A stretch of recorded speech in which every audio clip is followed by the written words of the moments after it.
Welcome to the Ask Coach Mac podcast, where coaches from around the world get their strength and conditioning questions answered. What's up, guys? Rob McKeefery here, and welcome to episode number 23 of Ask Coach Mac. Thank you so much for joining me today. We have a great question from Cody, but before we get to that, I want to thank today's sponsor, Iron Grip. Iron Grip is the largest provider of commercial free weight equipment worldwide and the only manufacturer with a line exclusively American-made. Their equipment can be found in premier facilities in over 60 countries, including 3 facilities I've put together. They are the industry leader and my go-to guys for bars, plates, and dumbbells. For more information, go to irongrip.com, follow them on Twitter at @iron_grip, or call Chris DeSanto at 509-230-3124. All right, here's today's question from Cody. Coach Mac, this is Cody Hughes, football strength and conditioning intern at Mississippi State University.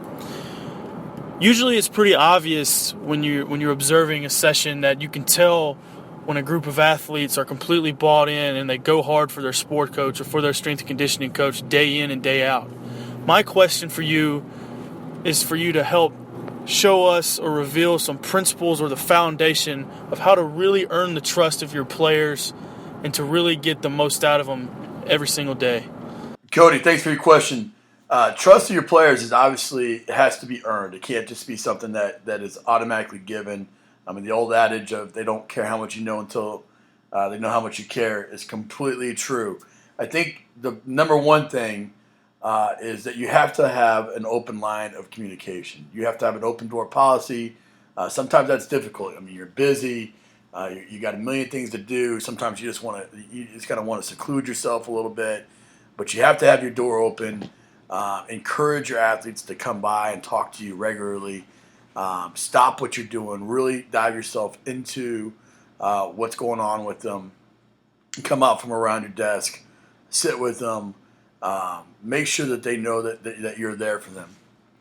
I talk a lot with our staff and with our athletes about the other 22 hours. I mean, we have 2 hours. We have 2 hours that we work with our athletes every day. Typically, they have 22 hours to mess up every single thing that we did. And so as a competitive person, the last thing that I want to do is fight a losing battle. If they go and they eat 5 cheeseburgers after they leave, we're fighting a losing battle. If they go and they smoke their body weight in dope, we fight a losing battle. If they come in and because they're going through a breakup or something like that, all those things are stress on the body and are going to negatively impact our athletes' training. And so I think it's important that we are involved with the other 22 hours. Find ways to get out there. Find ways to meet them where they're at. Social media and be constantly in their ear so that they're making good choices so that when they come in, you're not fighting that losing battle. And then I think lastly, you want to make sure, and this is something that I think is often overlooked as strength coaches because we want this false bravado. We want to put on this persona of nothing can phase you. But the reality is that I think it's important for our athletes to see us as human beings.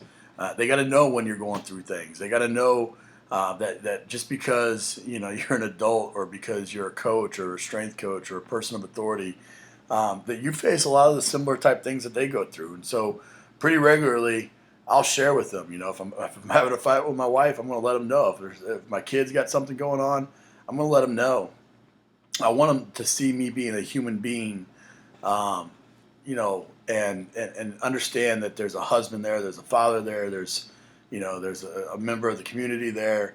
And when they see you as a human being, more often than not, they're going to be more real with you. They're going to allow you to have faults and things. And as coaches, we don't always handle things the right way, and so in those opportunities when there is a chance for you not to handle it the right way or they could have been taken aback, then they're going to give you the benefit of the doubt. And so I think keeping an open line of communication with your athletes, being involved with the other 22 hours and showing them that you are a human being are probably the best ways to go about earning trust for your players. So, Cody, I hope that answers your question.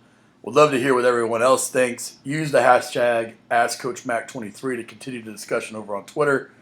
Cody, thanks for your question. I want to encourage everyone else that if you have a question that you would like to potentially be featured on the show, head over to AskCoachMac.com. There you can ask your question by hitting the record button at the bottom of the page. Thanks so much. I appreciate you guys for listening. And here's a quote to finish the day by Stephen Covey. Trust is the glue of life. It's the most essential ingredient in effective communication. It's the foundational principle that holds all relationships. Take care, guys, and I'll see you in the next episode of Ask Coach Mac. Bye for now.